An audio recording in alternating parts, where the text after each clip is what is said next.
So yeah, basic plot summary of The Thing. A bunch of manly men spend their time in the Antarctica, then all of a sudden a creature starts killing them all, transforming into them, and then they all die, but then they kill it with fire. And that's the story, basically. There isn't a lot to this movie. It's not a suspense movie. It's not really a suspense movie, because if it was a suspense movie, they would probably have more leading up to the horror. But really, in the first 30 minutes of the movie, they show you the monster. One of the monsters. And it's like the only thing about this movie that was unique was the fact that they wanted to show off all of the, you know, the stuff. It's a basic tale of man meets monster, monster eats man, and then man eventually kills monster with napalm. There are some weird things about this movie, like the director states that he took quite a lot of pleasure in the fact that it was a completely male cast and it didn't have any women in it.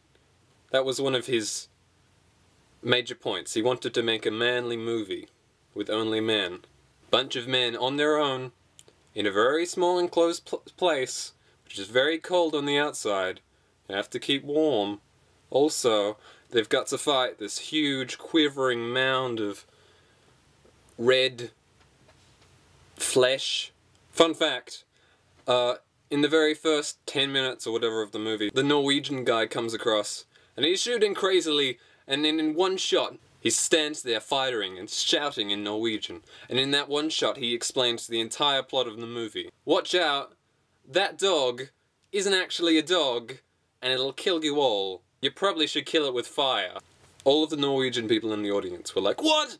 Ah! But no, they wouldn't have been, because this movie obviously states that there's a thing in this movie, and they're shooting a dog, so that dog is probably a thing. God. It's not a mystery movie, because in the very first... the title says there's a thing in this movie, and it kills everyone, basically. That's what it hints towards. A thing. The thing! Thing! There's a thing in this movie, guys!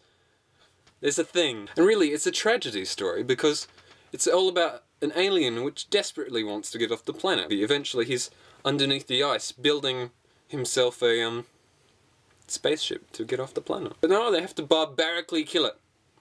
In a barbaric way. What bastards. Humans, you bastards. It's all the humans' fault as well, because it's got the, you know, stereotypical way the Americans go, we're gonna be famous, we're gonna go down in history, and then instantly after their like, peak of self-gratification, they're murdered, and you find in the next shot, the man's naked, strapped to a chair with a tentacle wrapped around him.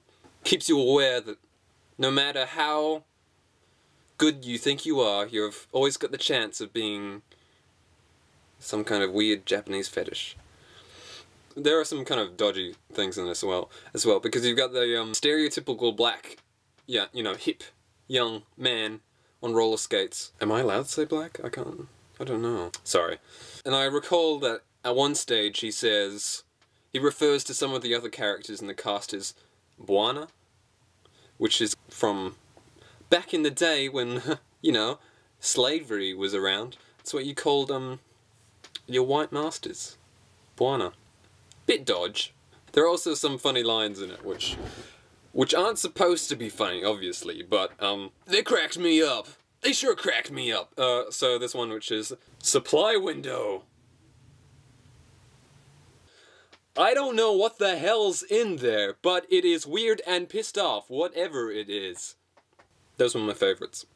Also, there's one moment in the movie where someone's head cracks open down the middle and bites somebody. You know a movie's good when it's got someone's head biting someone. Not like jaw head, but like creating an alternate jaw out of your skull. Also when someone's stomach rips open and bites somebody's arms off.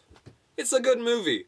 In my opinion, those two moments made up for everything. It's not The Thing and a well-written storyline, it's The Thing starring The Thing. Actually, I think the best actor in this movie was the dog. The dog is the best actor in this movie, in my opinion.